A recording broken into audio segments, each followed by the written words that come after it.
Lingaraj Prabhu, there's a lot of, because of the white light, you can barely see. Yeah. It is what it is.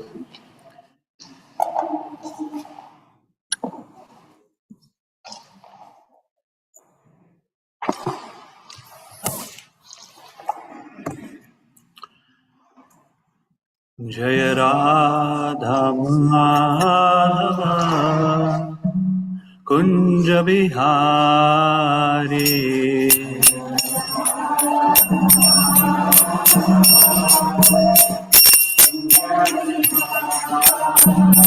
Jaya Radha Madhava Kunja Bihari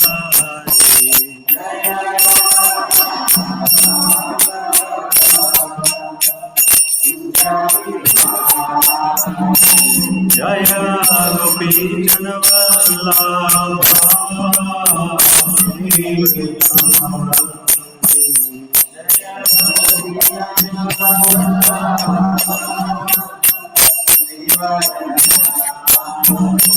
Jaya Gopi Janavallabha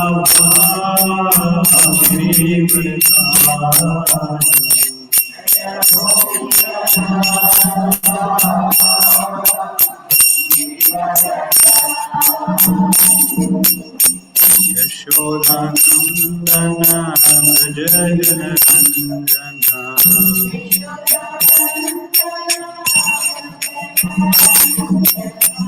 Yashodanandana Jajanandana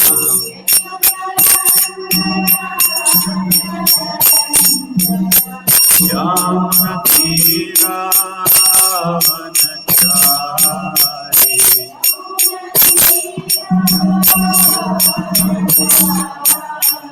Yamuna Tira Vanachari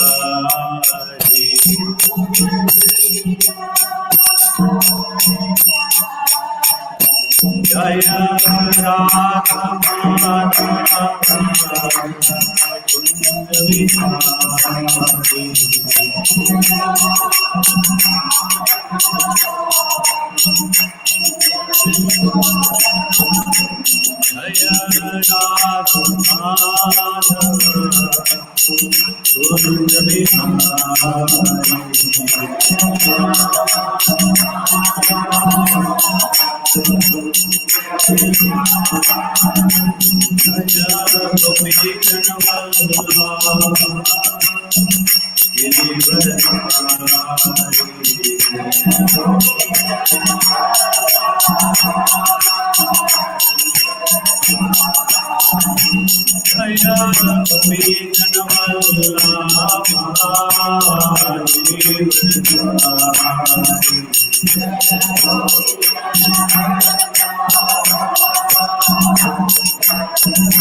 Divine Grace.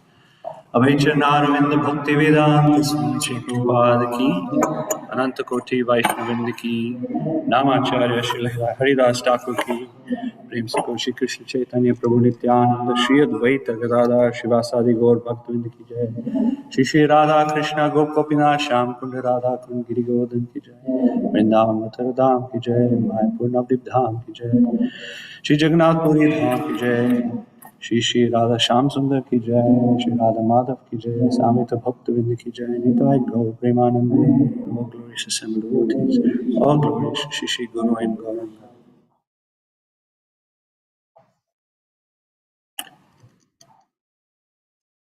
Is the mic going in and out? It is? Okay. So hopefully everyone's close enough that you can hear me. What's that? Closer to me? And then it'll stop going in and out? We'll see. What's that? No, when you speak freely, I think I'm not catching the speakers. I'm sheep. Oh, really? So I need to speak slowly.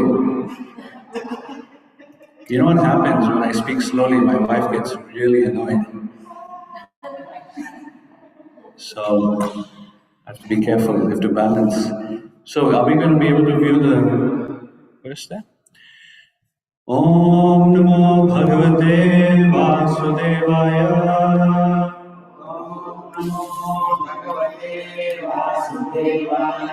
Om Namo Bhagavate Vasudevaya.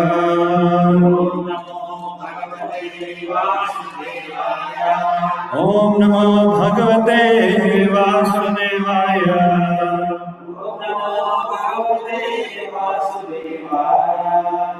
Text 21, Canto 3, Chapter 4, titled Vidura approaches Maitreya. Soham tad darshanalada viyogarti yuta prabhu gamishye tam tasya Badaryashrama mandalam Soham tad darshanalada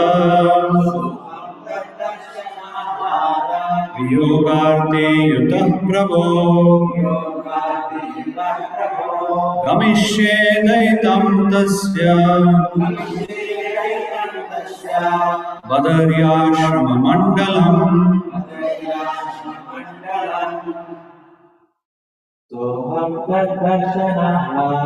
Soham tad darshanalada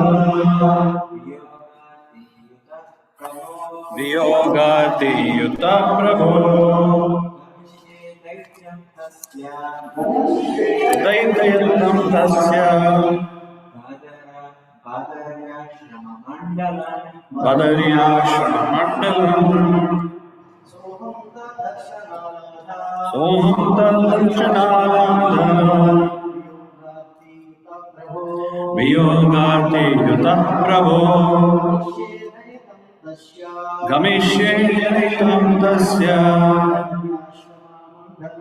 Badaryashrama mandalam. Ladies? Soham tad darshanalada Viyogati yuta prabhu Gamishye daitam tasya Badaryashrama mandalam.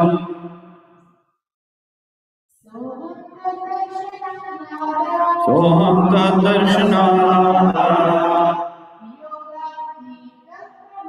Viyogati yuta prabhu Gamishye daitam tasya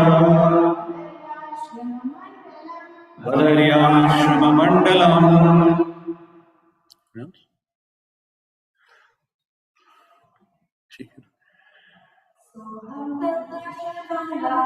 Soham tad darshanalada Viyogati yuta prabhu Gamishye daitam tasya Badaryashrama mandalam. Saha aham,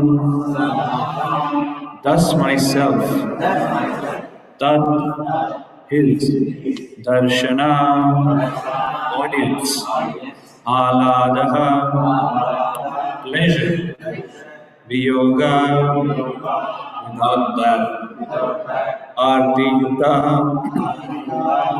afflicted by distress, Prabhu, my dear sir, Gamishe, shall go, Daitam, so instructed, Tasya, his, Badari Ashrama, Badari Ashram in the Himalayas, Mandalam, association. Translation and purport by Srila Prabhu. My dear Guru, now I am mad for want of the pleasure of seeing him. And just to mitigate this, I am now proceeding to Badrik Ashram in the Himalayas for association, as I have been instructed by him. It's a very short purport, and so I'm covering two verses today, text 21 and 22. I'll read the purport of 21 and also recite the Sanskrit and purport of 22. Purport. Listen carefully because we will be taking each sentence and sort of expanding it a little bit. Okay. I think my mic has decided to stop on its back.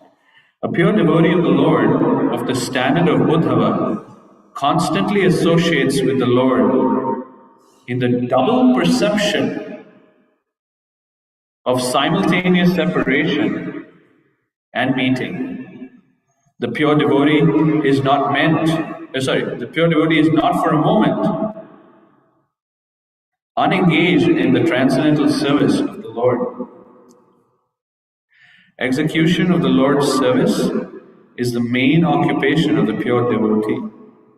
Uddhava's separation from the Lord was unbearable, and therefore he started to Badrik Ashram in obedience to the Lord's order, because the order of the Lord and the Lord himself are identical.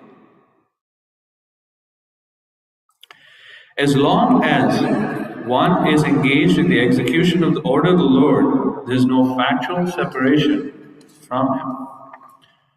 Text 22, if you can take us there. So now, Badrik Ashram. Yatra Narayano Devo Narascha Bhagavan Rishi Viduttivram Tapo Dirgham Te Pate Loka Bhavana. There in Badrik Ashram, the personality of Godhead in his incarnation as the sages Nara and Narayan has, there are two sages, but has been undergoing great penance since time immemorial for the welfare of all amiable living entities. Badrik Ashram in the Himalayas, the abode of the Nara-Narayan sages, is a great place of pilgrimage for the Hindus. Even up to the present, hundreds and thousands of pious Hindus go to pay respects to the incarnation of Godhead, Nara-Narayan. It appears that even 5,000 years ago, this holy place was visited by such a holy being as Uddhava, and even at that time, the place was known to be very, very old. This particular pilgrimage site is very difficult to visit for ordinary men because of its difficult situation in the Himalayas, in a place which is covered by ice almost all year. A few months during the summer season, people can visit this place at great personal inconvenience. There are 4 dhams, or kingdoms of God, which represent the planets of the spiritual sky, which consist of the Brahmajyoti and the Vaikunthas. These are Badrik Ashram, Rameshwara, Jagannath Puri, and Dwarka. Faithful Hindus still visit all these holy places for perfection of spiritual realization, following in the footsteps of devotees like Uddhava. Om Jnanatimirandasya Jnananjana Shalakya Chakshurumlitam Yena Tasmai Shri Gurave Namah. Shri Chaitanya Manobhishtam Sthapitam Yena Bhutale Swayam Bhagamayam Dadati Swapadantikam Vanchakalpatarubhyasya Kripasindubhya eva cha Patitanam Pavanebhyo Vaishnavebhyo Namo Namah. Jai Shri Krishna Chaitanya Prabhu Nityananda Shri Advaita Gadadhar Shivasadi Gaur Bhaktavinda Hare Krishna Krishna Krishna Hare Hare Hare Rama Rama Rama Hare Hare. Good morning. This is our first, no, it's not our first Bhagavatam class. No.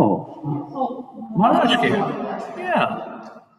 We follow in the footsteps of great beloved souls like Uddhava.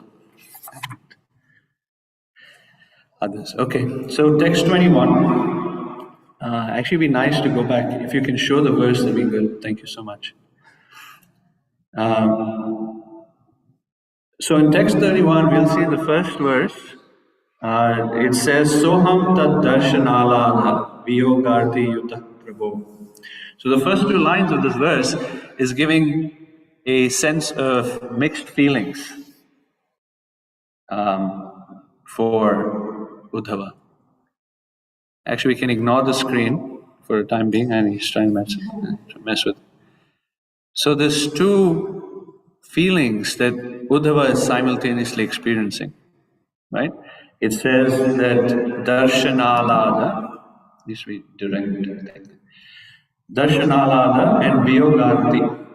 So we see that first line. Alad means pleasure or joy or happiness.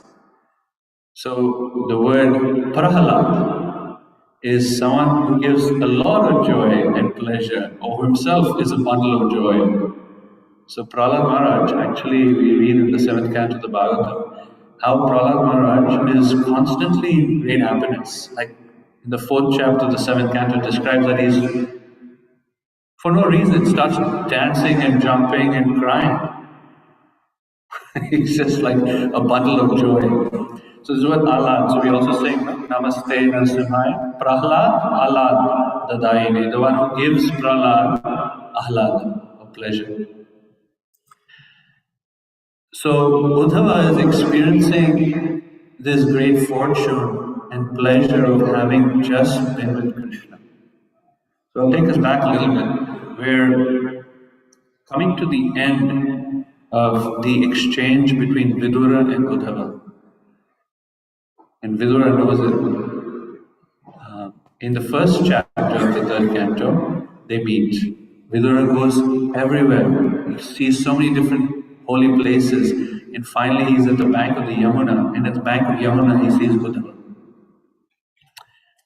And the exchange is powerful. Uddhava is just giving his association very freely to Vidura, even at the cost of his own absorption, because he leaves his absorption in Krishna and comes to the plane of having a communications. Because sometimes just communicating takes us away from a very internal space. That's why I said sometimes that it's important to do mauna. It's important to be quiet, especially one of the 6 powerful tips on how to perfect our japa is to practice mauna, especially before, during and after japa. This is given in the Haribhakti Vilas. So Uddhava was in this internal state when Vidura brought him back down to earth to ask for, and he came and he wanted to serve Uddhava, and he has this whole exchange. Now the 4th chapter, right now these are the last 2 verses spoken by Uddhava. And the very next verse in text 23, Shukadeva Goswami resumes speaking. But these are the last 2 verses that Uddhava speaks, that's recorded in the Bhagavatam. Uddhava had seen Krishna at the banks of the Saraswati, and now he had come to the bank of the Yamuna to be with and was able to see Vidura. Just before this, Uddhava expresses to Vidura that he was in search of the divine personality of Godhead because all of the family members had been killed in the Yadu dynasty has killed themselves at Prabhat Kshetra. So Uddhava, when he saw Krishna, his Lord, sitting very peacefully underneath the banyan tree, this we've already covered in previous classes, but when he sees Krishna underneath the banyan tree, he takes that opportunity once again to ask Krishna questions. And he says, you used to consult with me. But that is like unfathomable. How you, the personality of Godhead, consult with me. I don't know if any of you have had the experience of being consulted by a guru or the spiritual master. Prabhupada used to do that. He would seek consultation from his disciples. The understanding of the disciple is that I don't need to provide any consultation, but he's engaging me in service. And what happens through that experience is one becomes very close, the relationship becomes really close. And Uddhava and Krishna became obviously very close to the point where Krishna says, Uddhava, you're dearer to me than even the goddess of fortune, and Brahma and Shiva and everyone else. Uddhava is the most dear person to Krishna outside of Vrindavan. So Uddhava, even though he's so learned and he went through so many chapters in the Uddhava Gita of asking Krishna questions before he left Dwarka, when he sees Krishna again, one of the first things he does is he asks him questions again. And what questions? He says, can you explain to me what you explained to Brahma, the very foundational verses? So it's instructional. It's very educational for us to see how Uddhava inquires from Krishna. I mean, throughout the Uddhava Gita, he's asking the basic questions because he wants to go deeper and deeper and deeper. And he's not looking, the relationship is one of transcendental wisdom and transcendental knowledge. And when that is the center of a relationship between a teacher and a student, it becomes very affectionate, very close, very powerful. And so the previous verses speak about that affection between Uddhava and Krishna. It's not for trying to satisfy our perhaps emotional needs that we carry into a relationship that can perhaps distort it. The relationship is built upon transcendental knowledge. Even between Uddhava and Krishna, who are cousins and have familial relationship, they have kinship, but yet that relationship is based on transcendental knowledge and asking and hearing transcendental knowledge. So back to this verse, he's feeling this great pleasure of having been with Krishna now, and Krishna left. Now Uddhava decides to leave. He's feeling these two feelings, alada and viyoga arti. Arti is the distress. So some of you may know this verse in the 7th chapter of the Bhagavad Gita. There's 4 kinds of people who approach Krishna. How does it go? Chaturvida bhajante mam. Jana sukhrito norjana, arta jigyasu, artha arti. So we see the word arti is there, which is artha arti. Those who are very distressed for money, that is arti. This is different kind of arti. This is different kind of pain that they experience. Those of us feeling the pain of viyoga. Yoga means connection. Viyoga means separation. He's feeling this pain of separation. Yuta, Prabhu. So, Prabhupada uses this phrase, double perception. Simultaneously feeling ahlad, pleasure, and arti, pain. Pain of separation and pleasure of just having been with Krishna. How kind was Krishna? Give me his association. Do we feel mixed feelings like this sometimes? We do. Ours is a little mundane. There's a joke I learned when I was a kid. What is the height of mixed feelings. This is actually a Grahastha joke. What is the height of mixed feelings? When your mother-in-law drives off a cliff with your brand new Jaguar.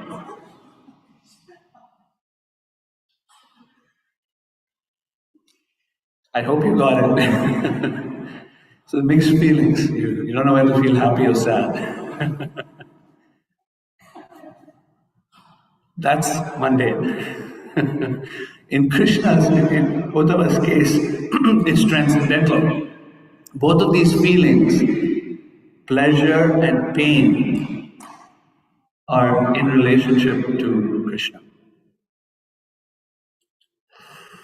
In Rupa Goswami's Padyavali discusses this point about how pleasure of connection with and pain of separation from Krishna are simultaneous, they happen simultaneously.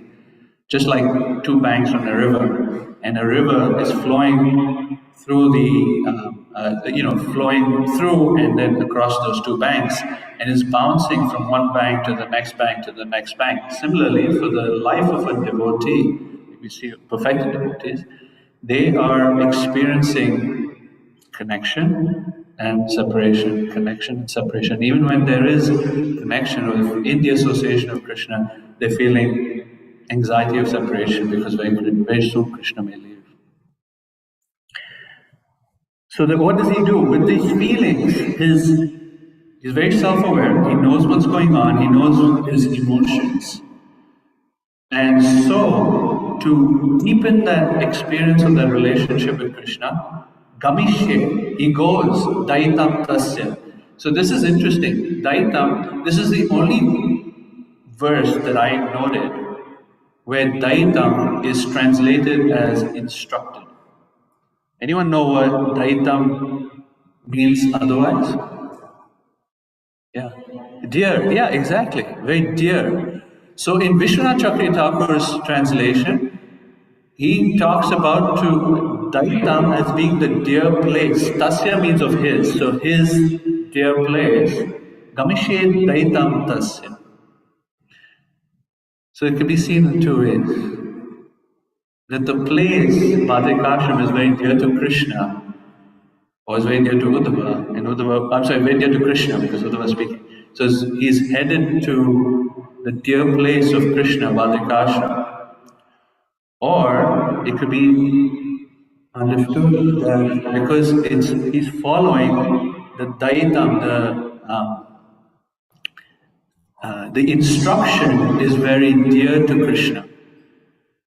The order is very important to Krishna, and so Uddhava is following that instruction. That makes sense? To go to Badrikashram, that was the order. Krishna gave him that instruction. You go to Badrikashram and give my association through you to sages Naranarayan and their associates, even though that's Krishna himself. Very mysterious. And the last line is Bhadrayashrama Mandalam, to the area of Badrikashram. So Prabhupada brings up this point in the purport where he says at the last line, as long as one is engaged in the execution of the order of the Lord, there's no factual separation from him. So Uddhava, to feel that Krishna is with him, in this driven by wanting to re-experience the pleasure of his association and wanting to get rid of the distress of not being with Krishna, he's propelled to where? Badrikashram, of all places. Ice-filled most of the year, really inconvenient to get there, troublesome, uncomfortable place to get to. Not the place is uncomfortable, but to get to that place is uncomfortable. It's treacherous, it's dangerous. He's propelled by those feelings of wanting to connect with Krishna and not wanting to experience separation from Krishna. To go to a place that's in the Himalayas. He lived in Dwarka. So this far away, it's treacherous, the unknown, what's going to happen. Didn't Prabhupada do the same? Propelled by wanting to be with his spiritual master and feeling that association with the spiritual master, he took the order of Bhakti Siddhanta and went to an unknown place, treacherous, didn't know what's going to happen, America. And when he came, he said, not once did I feel separation from my spiritual master. I was always with him. He was always with me. There's a magic, there's a mystery in trying to follow the instruction of the teacher or the spiritual master, the guru or Krishna, because you naturally feel this presence and association with them, with those great personalities.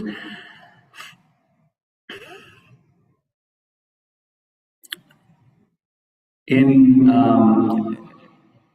Bhurijan Prabhu's book, Unveiling the Lotus Feet, he mentions this point that in Montreal in 1968, Rukmini, I don't know if it's the same Rukmini Devidasi who is Anuttama Prabhu's wife, but she asked Prabhupada, we're going to miss you, you're going to leave, and he was going to leave Montreal, what are we going to do without you? Prabhupada said, no, don't think like that.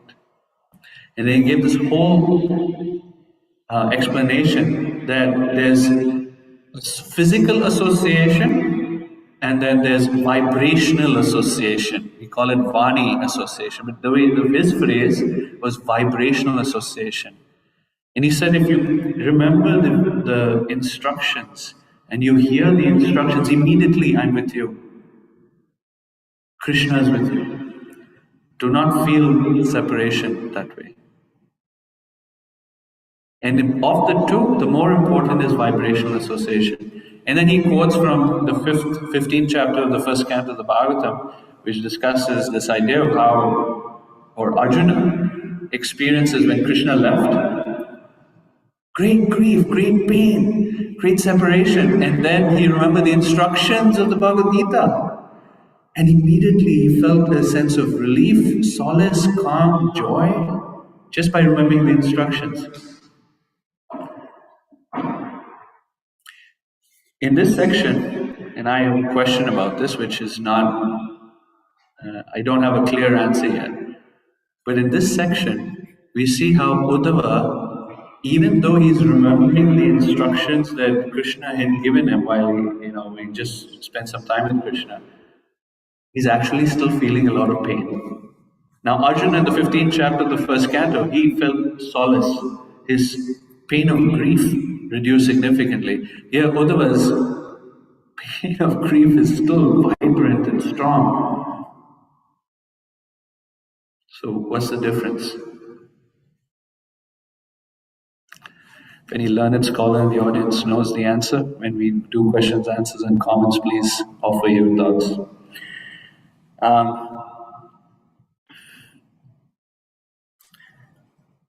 I wanted to focus a little bit on sort of the theme for today. We'll see not only in this verse, text 21, but also in text 22, is this idea of taking inconvenience for Krishna.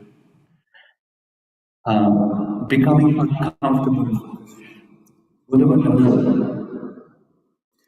In the Bhagavad Gita, chapter 2, text 56, Dukeshu nadvignamana sukeshu vigahatspraha vitaraga bhaya krodha stitadir muni ruchate. Yeah, very nice verse.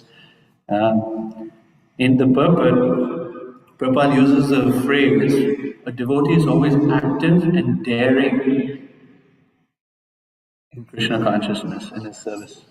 Daring. It takes risks. Why? Because in the verse it says Vita, Raga, Bhaya, and Krodha. So Vita, Raga, without attachment. Prabhupada said he's not attached to success or failure in his service. Vita, Bhaya, he's free of fear. So he's daring and active in his service. How many times have you felt uncomfortable in some kind of devotional service? And the encouragement is to continue to be uncomfortable. That's what Uddhava is teaching us in this verse. Gamishi. To where? To Bhagavad Ashram. I was thinking about this some more,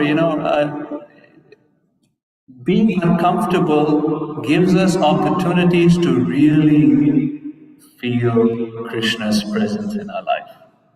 Because what you do, you're going into a really uncomfortable situation. Krishna, please help. You become more dependent.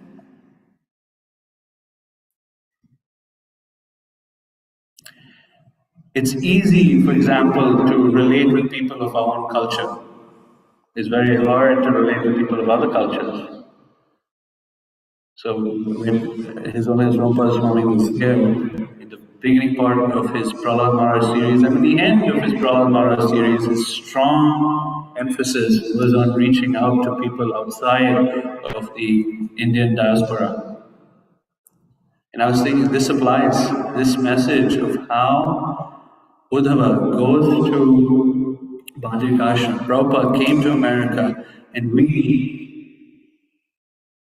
what we can do to go past the barrier that blocks us between the culture that we're familiar with and people, and reaching out to others who are very familiar with as well, and reaching to those who are not. It's uncomfortable, it's maybe treacherous even. We don't know what's going to happen. In the very next verse, the same message is there. In the last verse that Uddhava speaks, the same message is there, because there is Naranarayan Rishi, we read that they were doing austerities for so many years. Let me read the translation. They've been undergoing great penance since time immemorial. Why? For the welfare of all amiable living entities. Austerities for years, they are also undergoing difficulty, isn't it? So we see Uddhava undergoing difficulty for his relationship with Krishna to go to Bhagavatam Ashram, and those in Bhagavatam Ashram are undergoing difficulty for what? For the service of mankind. So these two motivations in taking up austerities or taking up difficulties or being uncomfortable is bona fide in these two verses. The first is the motivation of wanting to experience our relationship with Krishna, not wanting to be separate from Krishna. And the second is wanting to serve other living entities. These two motivations, we need to be self-aware. What is motivating us? Why do I take up difficulties? Why do I take up austerities? And these two are bona fide, wholesome, powerful, bhakti-based motivations.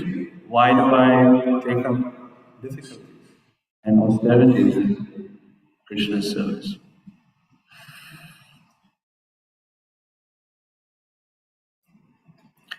Same message Sri Bhaktisiddhanta gave to Sri Prabhupada. Bhaktisiddhanta told Prabhupada, go to the West and spread Krishna consciousness. He said two things. It'll be good for you, it'll be good for them. Same to motivations. It'll be good for you because it's your relationship with Krishna. It'll be good for them. Same between these two verses, text 21 and 22. I'll share with you, and maybe during the comment section, we can share this idea. What have been some services you've taken up where you felt uncomfortable? And how has it helped you maybe? Maybe talking to a devotee to resolve a conflict issue. It's very uncomfortable. Maybe treacherous, depending on what might happen. But in my life, I'll share maybe two examples. Number one is, at one point in time, we were living in a nice suburb in St. Louis, a really peaceful house. Shaturupa Mataji visited us one time with her husband. We asked him to visit again. He said, never again. You guys are like, very far. But we were peaceful in our suburb. But we took, became uncomfortable and went to the city to live right next to a university, to take on a debt of $500,000 to live in what's called the Krishna House. So we started a Krishna House project for students right next to the university. I remember, I'm not a risk taker. That's just not my nature. My wife is laughing her heart out right now. I'm not a risk taker. I mean, I wish I was. I look at people who take risks and say, oh, I wish I was like you. But we did that, we took that kind of risk of taking $500,000 loan in addition to a house that I already have. And to start up a Krishna house activity, which was, I would say, a fun ride. I learned a lot. Here's another one where I felt really uncomfortable.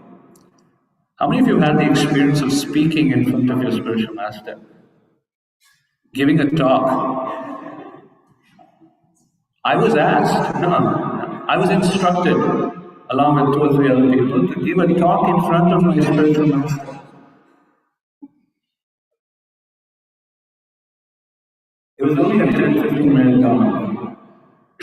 But those 10-15 minutes lasted forever. It was the most nerve-wracking experience, one of the most nerve-wracking experiences I've had. To top it all, once I was done, he raised his hand.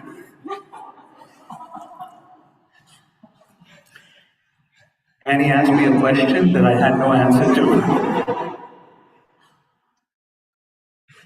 And then he said, I'll help you. And then he came, this was many years ago in Kishori Temple. May you all have that wonderful experience to know and never do it again.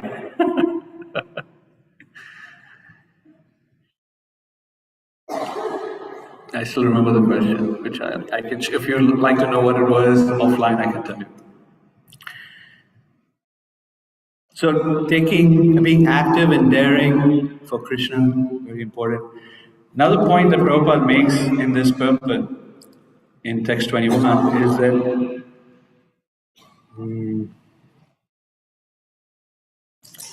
the pure devotee is not for a moment unengaged in the transcendental service of the Lord.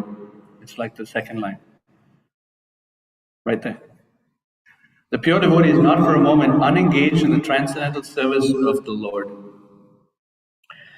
In Nectar of Devotion, there are 9 qualities of a person on the bhava, the penultimate stage of bhakti.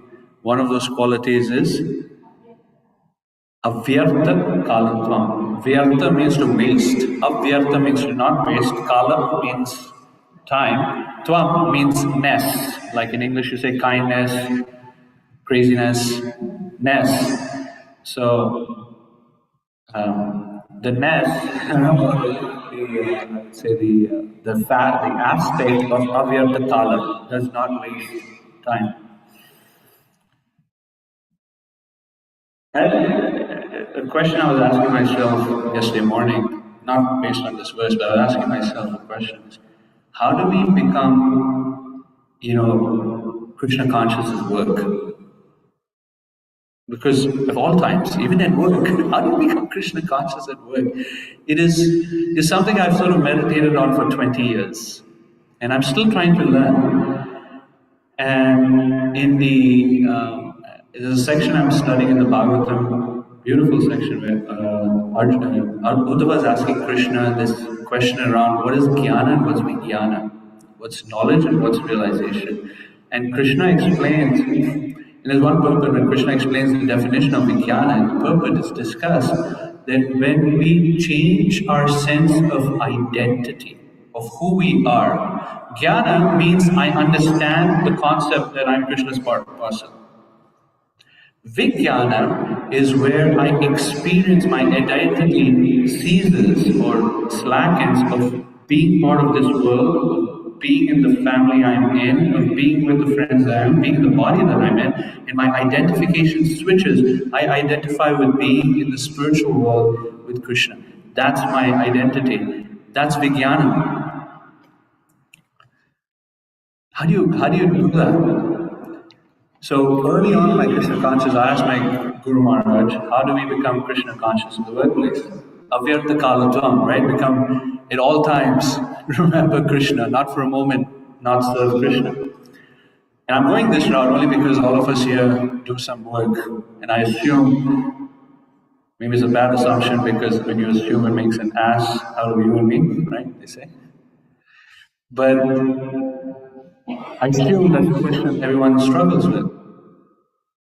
How do you be Krishna conscious is work? So he says, he gave me three answers. One is a very strong sadhana. And I was thinking yesterday, the deeper I am engaging in these activities of hearing and chanting, where my heart is totally with it, the more I'm going to carry that consciousness and conception into the workplace. I can feel that reality being true. I just got to put more of my heart into receiving Krishna's association through hearing and chanting. The second one is just to give mercy in the workplace. Prasadam, offering kind words, being an example. That's the third one, is to be an example in the workplace, to carry the qualities of bhakti. I've had my share of experiences with that. It's been nice. There have been a couple of people who have taken up chanting through work. Not taking up chanting, they've become more devotionally inclined because of being able to share Krishna consciousness with them. And being just setting a good example.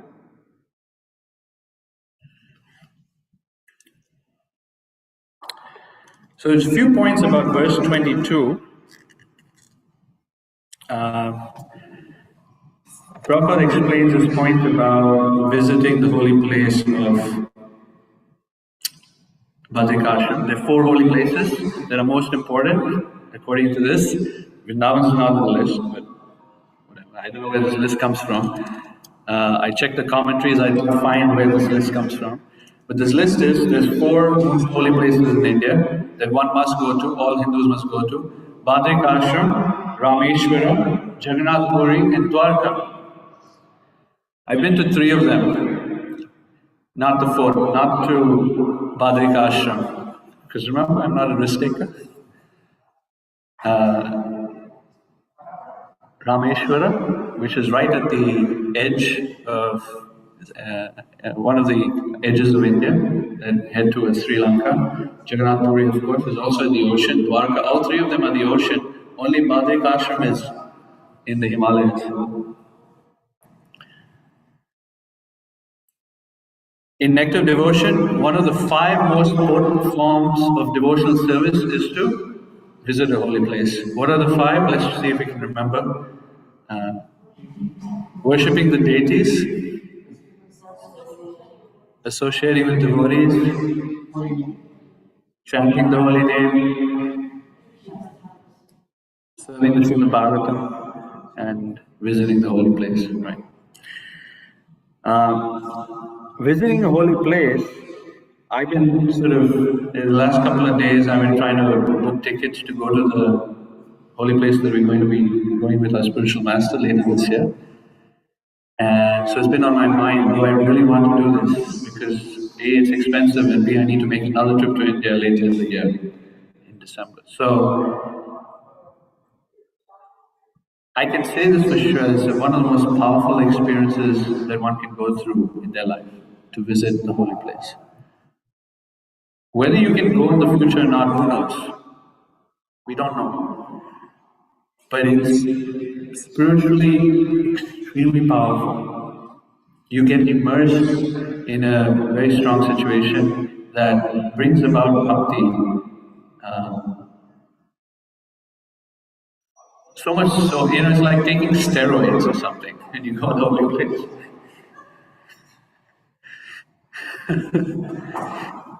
Do you agree?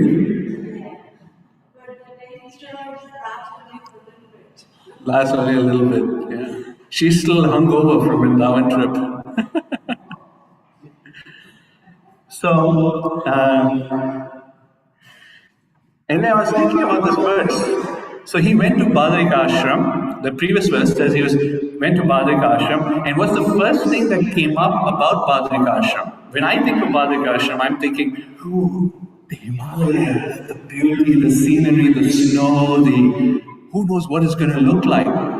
For Uddhava, the beauty was not any of them. The beauty was the persons there. We know the verse. Some of you know this verse. Yasyam buddhir gunapetridhate svati kalatralishu mama ijjati yatirtha buddhi salalena karchit janeshu vigeshu sa eva gokaraha. Right? In that verse, the third line says, yatirtha buddhi. The holy place, the buddhi of the holy place, how we think of the holy place is that it's a place of nice sacred waters. Janeshu apikeshu. So that this verse is saying a person who ignores the apikeshu janeshu, the realized spiritual persons or the persons of Jivana who have real knowledge, we sort of ignore them and we enjoy the scenery of the holy place. Sa eva gokara. Such a person is no better than a cow or an ass. So, you know, I was thinking Bhadrikasha, beautiful. Not so much about beautiful, it's about austerity. That's what, and it's the persons who are there that's most important. Similarly, beautiful to come to this wonderful world. We can see so much outside. Nice, appreciating the windows and the lighting of this temple, so beautiful. But it's the persons in the temple that we this temple is meant for education in the science of bhakti. It's the person, the abhigesa janeshu, the realized souls who teach us. That's the real juice holy place. I remember the first time we ever went to a holy place, my wife and I, we had recently got married. We went to Jagannath Puri many years ago. Huh? But I think when we went with our spiritual master, the first time we went to Jagannath Puri, that was the first time we went with devotees. And when we went to Jagannath Puri, after all of the events were done, we were there for one more day. When the devotees left, the whole place felt and looked different. Do you remember that? It was totally different. And I had this strong realization, I don't have this realization. The holy place is a holy place because of the devotees of the Lord.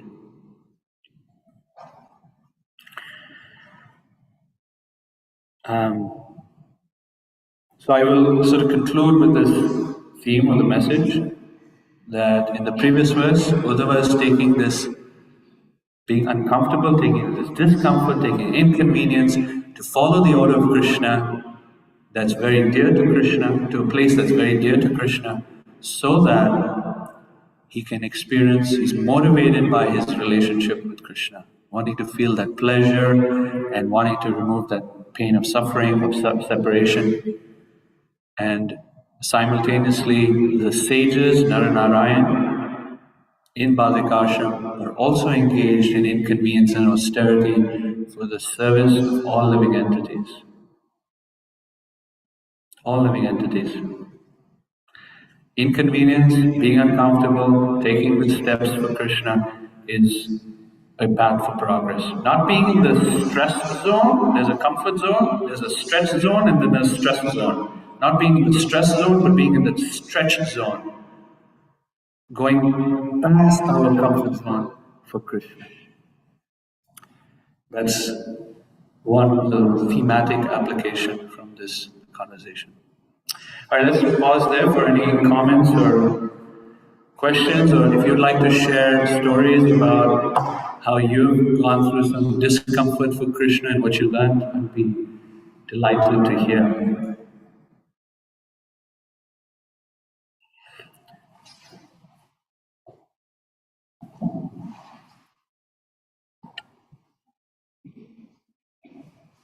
Thank you for the discussion on the themes of this verse. That was very important for me to grasp something in the discussion. And the theme that attracts me is the mixed feelings that Uddhava carries. And with the mixed feelings, just continues to do what connects him with Krishna. we can't imagine the pain of being separated from Krishna. We are all separated in one sense. But the deep pain is not there. But for him, he has been with him and he dresses like him. The quote which is that he is a perfect example of honoring Mahaprasad. Everything that he did with Mahaprasad used clothes, used ornaments. So, and such a person is going back. But everybody else is going back. Every single person realizes goes back. One person has to remain. One day we feel like proud, rejected, and all kinds of emotions that are possible. But the sadness that Uddhava carries is so emotional and it's very attractive to see how he perceives it. I never had a word in this way much, but I really attracted by Arjuna. God is very similar to Arjuna. And then about the state mindset there was two yamas that I had in 2015, I think. There was one, 14, 15. 14 towards the end was Yatra, Vrindavan, and 15, right after that, a couple of days, there was South India. And that's where we went to Rameshwaram. Yeah. I went to Yatra whose friend had Bhagavatam, so they just made me Bhagavatam.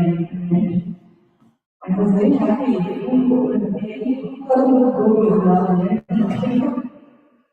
So then my health was extremely down at that time.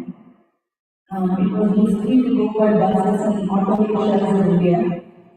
Something my neighbors, 200, so I planned and I wanted to come together. Remember me family and just come back. But there is something suppose it's very irresistible. So I felt I decided and I knew I was very tempted. I decided I might do something because every 3 days I have to travel, it's not healthy. And I need to tell my family that I come to India, that I go to South India. Somebody seems lazy, so then I decided not to go, but just the day the Vrindavan Yatra ended, one of the devotees came and told me, "Why do you come?" I said, they said, no, you must come, it will be very pleasing to Krishna. I said, okay, then I go. Kill trip. I just very good to down and said,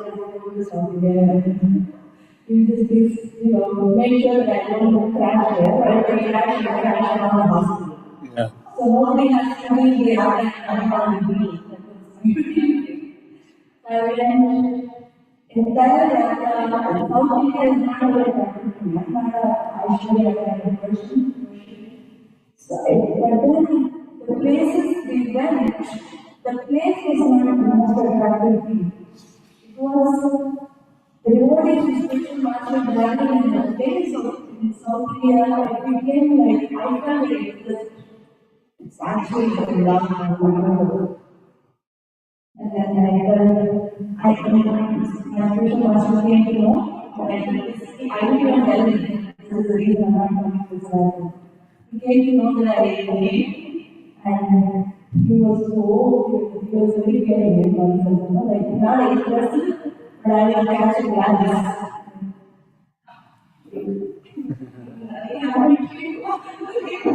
You're still alive.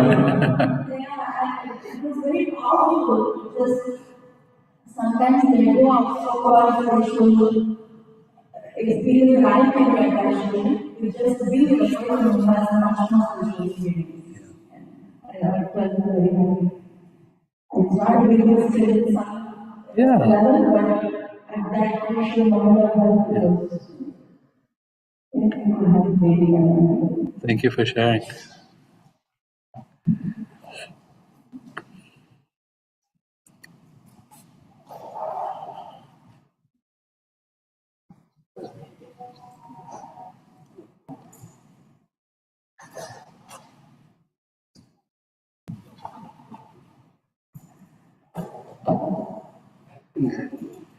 I can hear you. We can hear you.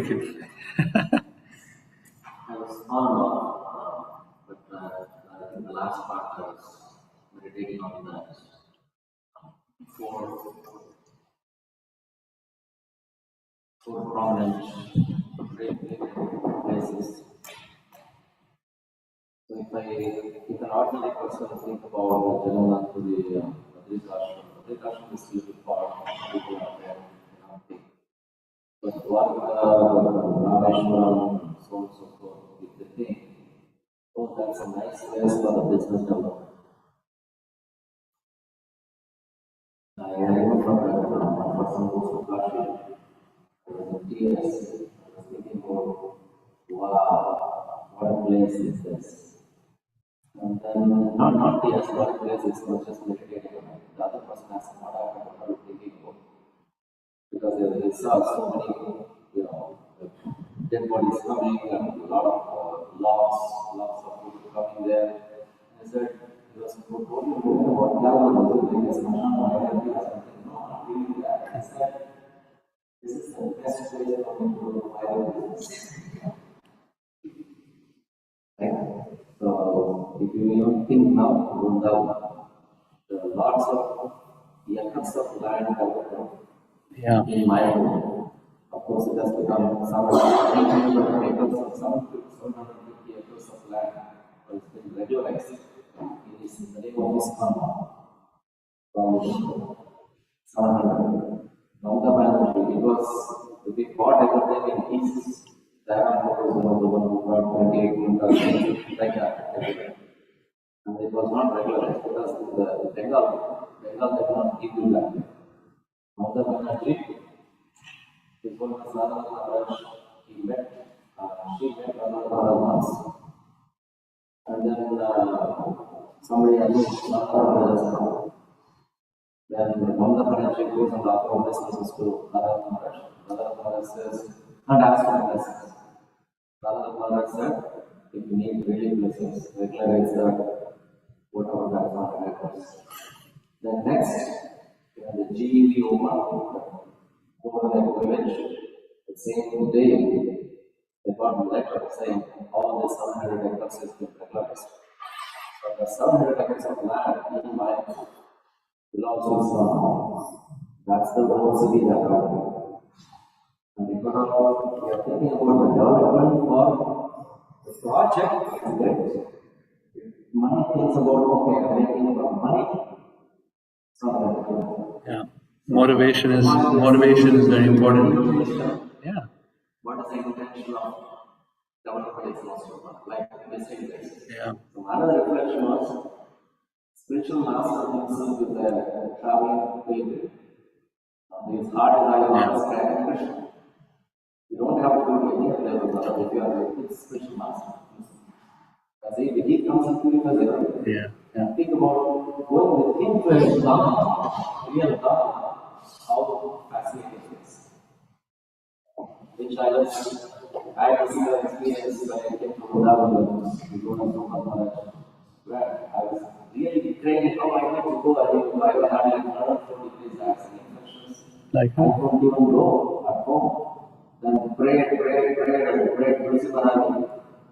for 30 and 10 days or something. Like I missed 3 days. One fine day we got better, now Prabhu saw me in there was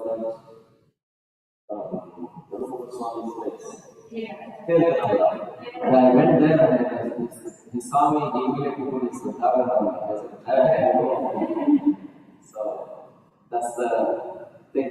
If you really desire, it's not that somebody will call you. It depends on our desire whether I need to go or not. And Krishna's actions. Nice. Any other comment or question? Yeah.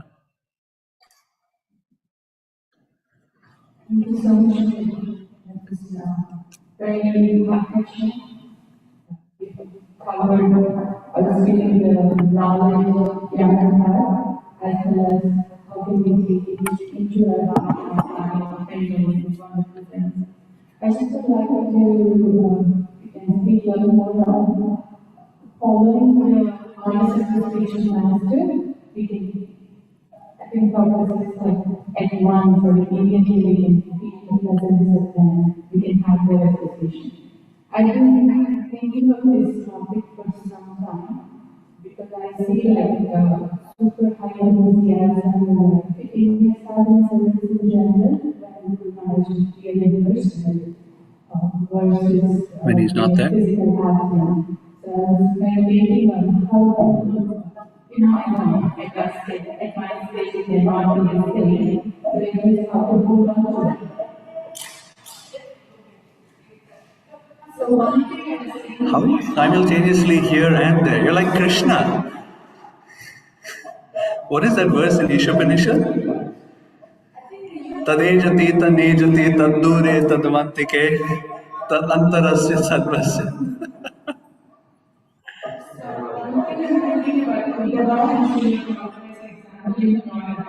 because of the intensity of that desire for resolution, master relationship, and association, they will believe that.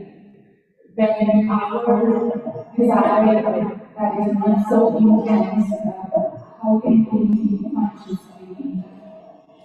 How can we consciously? Maybe you just turn it off.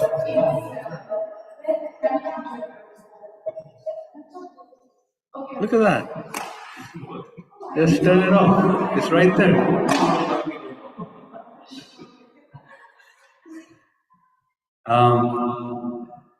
How can we consciously grow from where we are to be more like Uddhava and Prabhupada?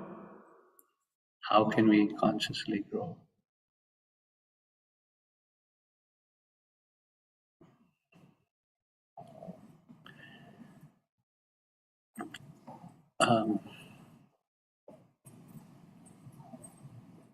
When I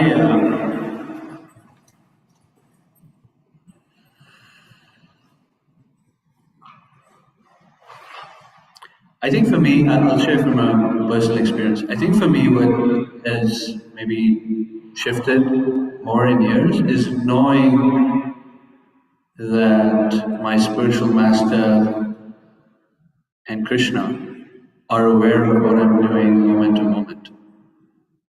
Spiritual master may not, but certainly Krishna does.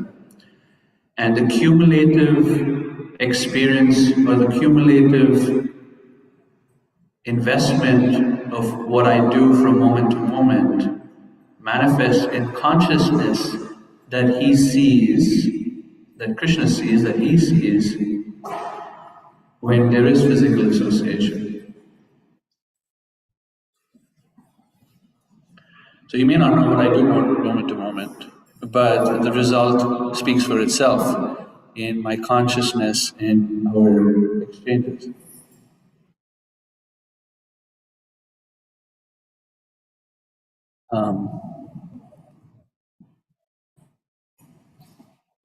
And because I'm not a pure devotee, I will make moment-to-moment decisions to not follow certain things.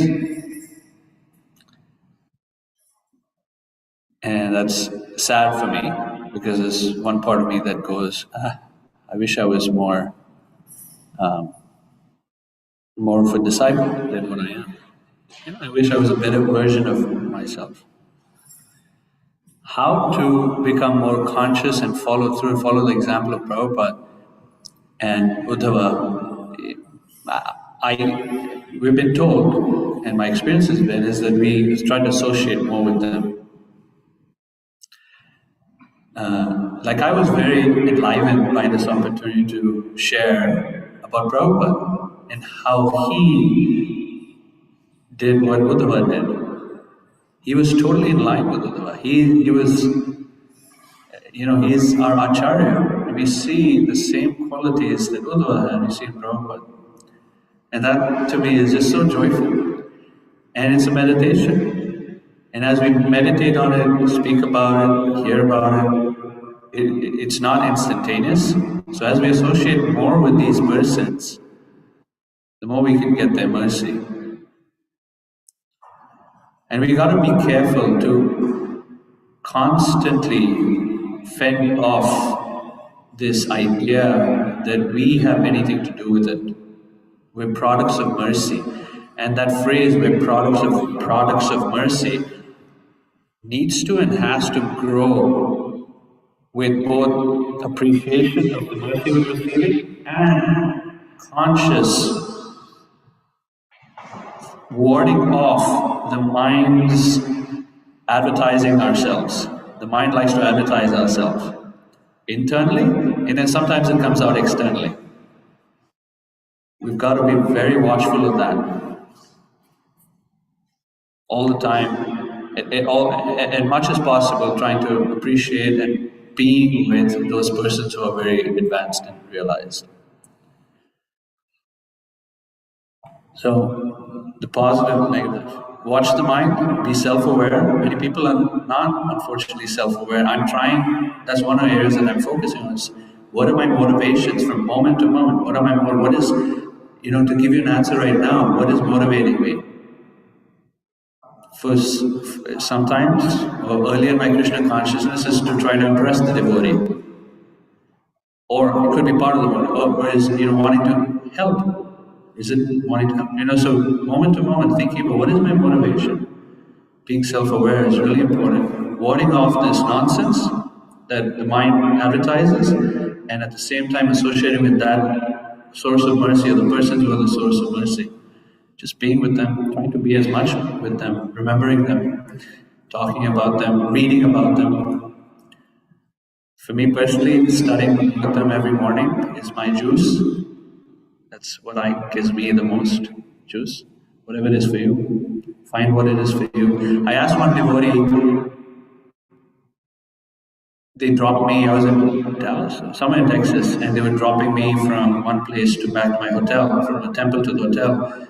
And they've been doing practice for many years. And I asked the devotee, so what is it that enlivens you in your relationship with Krishna?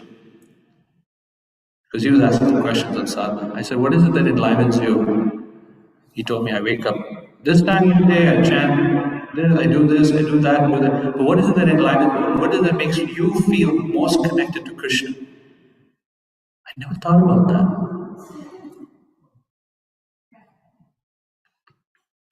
So, going deeper about what is it that enlivens me and just making that grow, that's the how to consciously become like them. Find that juice, what is juice for me, and do more of it. Okay, we'll end Srila Prabhupada ki Jai, Bhagavatam ki Jai.